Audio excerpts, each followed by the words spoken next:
Without the basic skills of language and listening, children are not going to be able to develop their literacy skills.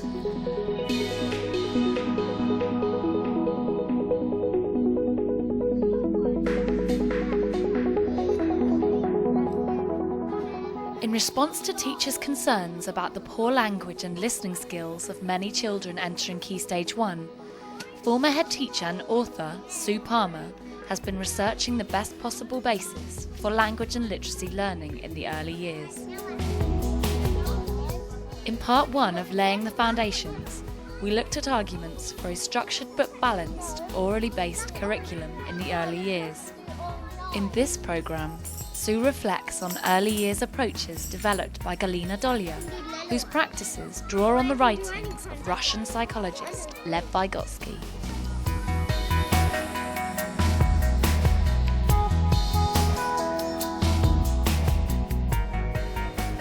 As a long-term fan of Vygotsky, I was absolutely thrilled when I heard there was a Vygotskian nursery operating in Hertfordshire, and I couldn't get there quickly enough. It was absolutely wonderful. The practice is glorious because you've got the balance of Galina's highly structured, very rigorous activities, nevertheless very child-friendly, which the children enjoy in small groups, building up their language, their competence with symbolic information and so on, and the overall ethos of the nursery, which is what I would call excellent British practice run by her nursery managers.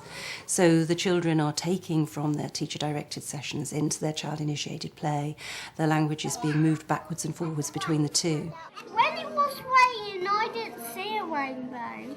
No. Were you listening to what Jojo said? What did you say, Jo? How do you get a rainbow?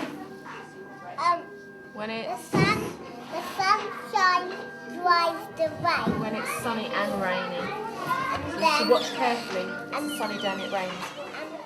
What you get with a good practitioner, and this is something that I realise now can be taught because I was taught it, is the ability to interact with children in a way that will develop their language rather than a way that closes them down.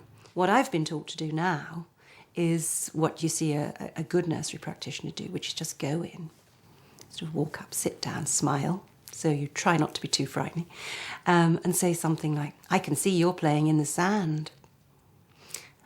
I think I'll play in the sand too. And you start doing it with a little running commentary on what you're doing. I did this in Galina's nursery. They were playing in the water, and I started saying, I'm going to splash it here and splash it here. And after a few minutes, somebody said, you'll need this bucket. And the children and I began to talk. The thing is to ask questions or give commentaries which will open language, not close it. If you eat one of these, I'll give you Marmite toast. Can you help and eat it then? Because it's finding it hard to hold it. Sometimes there are classrooms which say, do what you want. Some say, do what I tell you. And I think Vygotskian approach to early years, it is that golden middle between these two.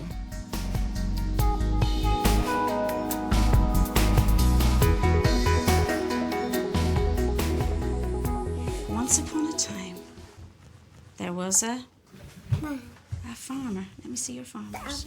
And what did he plant, Abigail? He planted a tiny seed. That's right. And the seed grew and grew into an enormous turnip. Many children these days are not read stories or told stories before they come to school. So teachers have got to do lots of storytelling. Before you can write a story, you've got to have a head full of all the things that a story involves.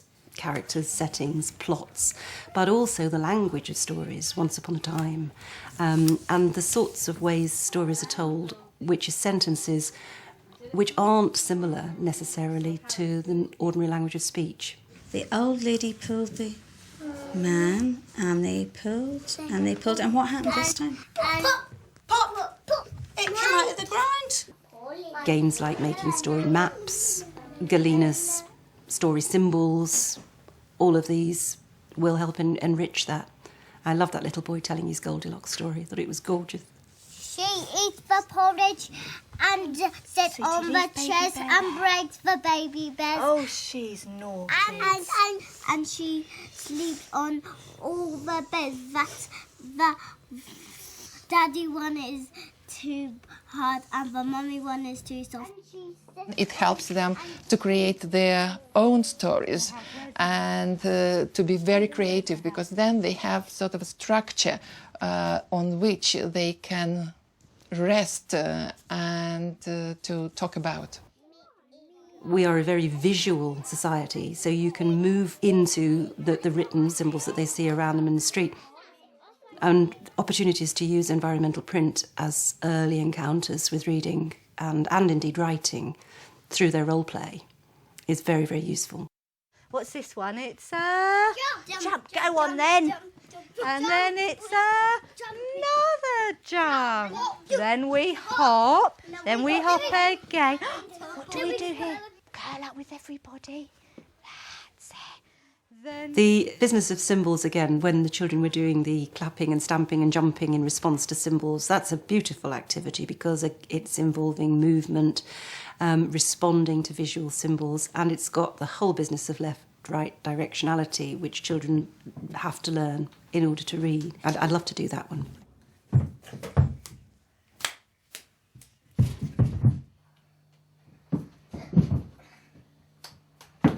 Well done. Excellent. Thank you.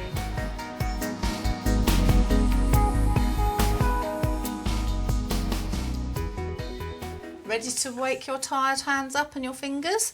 Fingers like to wiggle, waggle, wiggle, waggle, wiggle, waggle. Artographics, I think it's a very interesting new program, and it is based on the ideas that you learn to draw special patterns which will help you in writing. And the children use the whiteboards and writing ring, and we'll do a lot of finger gym exercises. As there is brain gym, so we do finger gym. And for the children to be able to develop their fine motor skills. If you're going to hold your pen with that hand. And that finger on the top, Declan. I'll put a star. The problem is boys. The girls will do fine motor skills, no bother. Girls just play with little things and like doing little delicate things, Polly Pocket things and so on. Whereas boys are much more gross motor movers, so they would rather play in the playground, big, running around.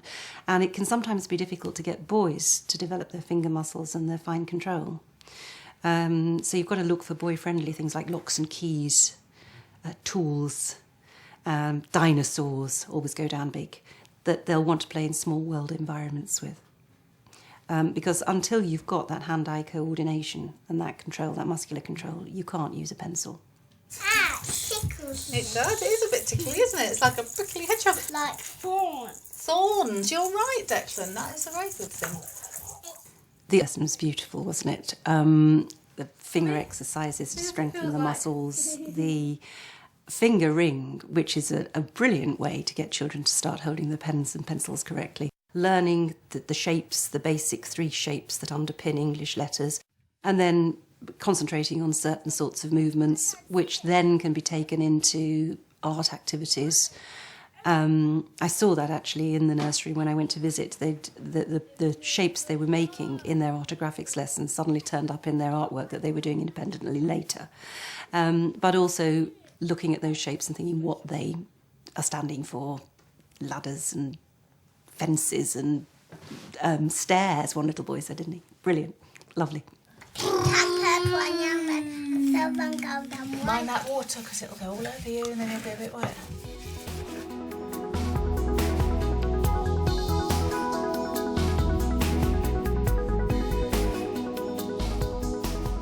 Do you know Mig the Pig. Hello? Hello. Who's that pig? She's called Mig. The Mig the Pig group, the children obviously knew and enjoyed the book.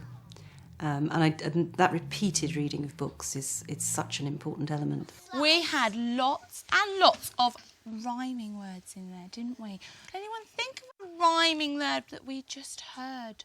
Charlotte. Wig,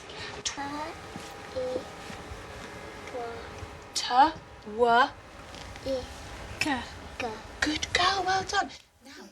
I loved the way the teacher had brought in the progression from thinking about the individual words and how you can blend and segment ig and so on, and the enjoyment the children were getting out of the rhyming, which was clear.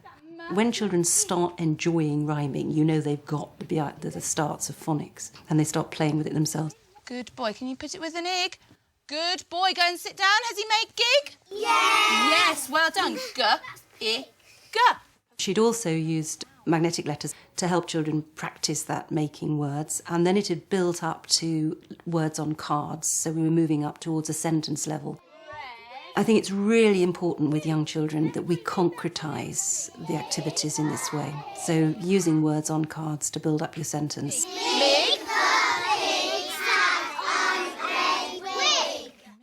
Putting the little sentence along the board of Mig the pig had lost her wig, I think it was.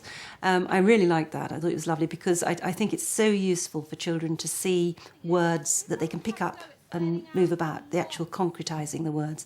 It shows so clearly what a word is, because it's a very difficult concept for children, word, letter.